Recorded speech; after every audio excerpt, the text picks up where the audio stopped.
a tobacco field in Truevine, Virginia, not far from where the brothers were first picked up by a circus bounty hunter in 1900. George and Willie Muse worked the shift known as can see to can't see, or daylight to dark, also known as can to can't.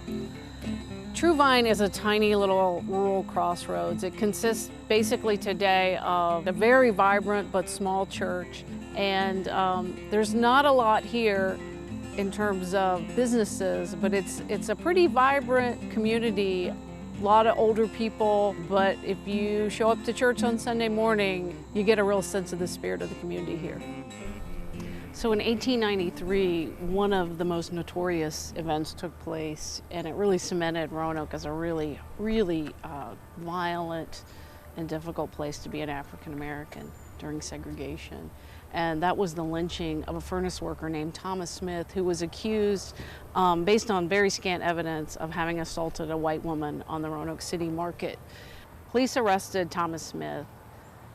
A lynch mob grew, took him downtown and hung him on a hickory tree. Then they shot him. Then, as if that wasn't enough finality to his life, they brought him on the banks of the Roanoke River here and they burned him. And a Roanoke photo studio took pictures of his corpse as it was hanging, and they sold it as mementos. So that's the climate that was facing African Americans, and that's the world I'm trying to bring to life in this book.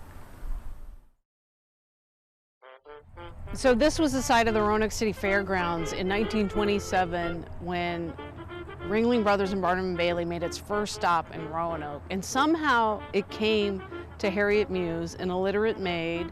She later told family members that it came to her in a dream that her long-lost sons were with the circus and she was going to get them back. And so it was almost suicidally bold of her what she did. She came to a place where she really wasn't even supposed to be. The circus was very much a segregated institution in the South. In a scene, the family still recounts word for word.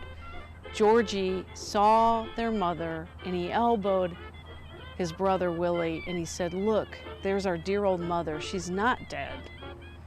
And they basically dropped their instruments and rushed from the stage and was enveloped by their mother. I mean, it must have been super moving, super kind of strange for the people in the audience, but to Harriet Muse, who had to then fight off lawyers and policemen who wanted the brothers to get back on the train and go to the next stop, it must have been really something. If she could do all that then with no education, just think what she would be like today. The neighborhood we're about to drive in, the oldest residence still referred to as Jordan's Alley. It's in Roanoke's West End, which was the poorest neighborhood in Roanoke then and now. This is the neighborhood where she brought them home. And she lived in a 571 square foot shack, really, no running water. There were 5 people living in the home, and it was right on this property right here. The railroad tracks are just a block away. It was steam railroad at the time. It was very loud and sooty. People remember cinders flying through the air. I met very elderly residents who recalled life in the 20s, and also many of them had known the family, and some of them remembered when the brothers came home. And so we would drive around and they would point out things that no longer existed. So the more traditional black community was called Gainsboro, and it was more prosperous, and it was where there was a thriving music and cultural center during segregation. It's where all the black lawyers and doctors lived and where people went to shop. That was quite a hike from Jordan's Alley to get to Gainsboro. It was a hard time, and it was a complicated time. This book could not have been done without the cooperation and semi-participation of Nancy Saunders, who is Willie and George Muse's great niece. She took care of them late in life. She took wonderful care of them. And she was really the keeper of the story, such that when I first approached her in the early 1990s and asked if I could write a story about her famous great uncles, she pointed to a sign on her restaurant wall. The sign said, "Sit down and shut up." That was the first time that I had ever met you. And what was so funny about it, that you was just so sure of yourself that you was just going to walk in there and this was going to happen.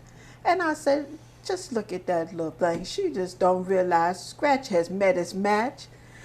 And I had already said it wasn't happening, so, but you just didn't understand that. Why? Why?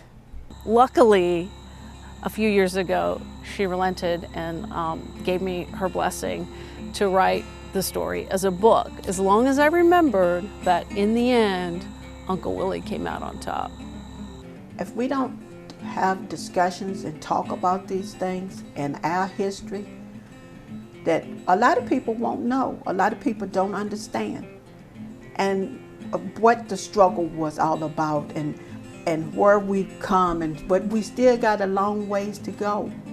And right today, people are still trafficking people for greed, to make money and to get what they want off of other people. That's not the way it's supposed to be.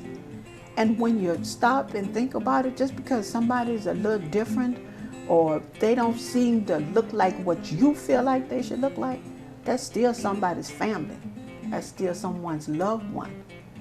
And stop and think about it before you go to talk about them and thinking that they're a joke. That's not the way it is. That's somebody's family.